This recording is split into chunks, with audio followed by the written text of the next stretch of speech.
I think for patient care to develop and to improve, and the safety of the patients to be assured, the individual delivering that care has got to be developed and reach a sort of self-actualization themselves at a point in their personal development as an individual and then as a professional.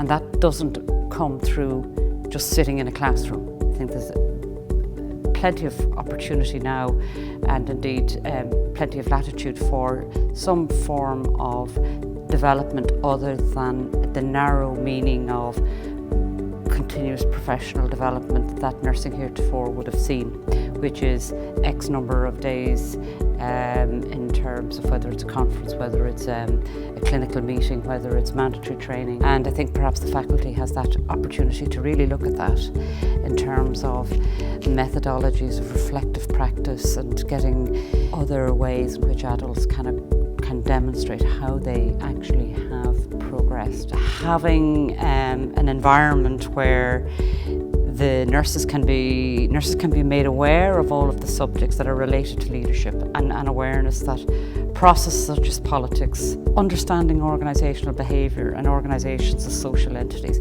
understanding and appreciating that to be a leader of a profession that is single gender dominated, they need to appreciate the impact of gender role stereotyping, the use of feminist theories and the principles underpinning that to inform their leadership.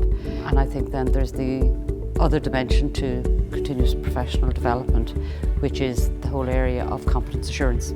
Competence assurance scheme, as I see it, and as the Chief Executive and in terms of the legislation, it's a technical matter, but it's a very important matter because it is about developing a model, not only of how we're going to assure the public that that nurse is on the register and is competent to practice as a nurse, but that in itself has got to be reliable, it has to be valid, and it has to be meaningful, and it can't be too complex.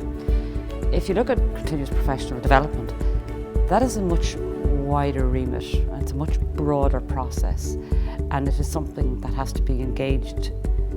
The students have to be engaged right from the very, very start of their programme. So that can be through formal learning, through primary degrees, second degrees, higher degrees. It can be short courses, long courses, whatever. But more so, it's about what has the person learned from their attendance at various courses. It's about that learning that they acquire as they go through life.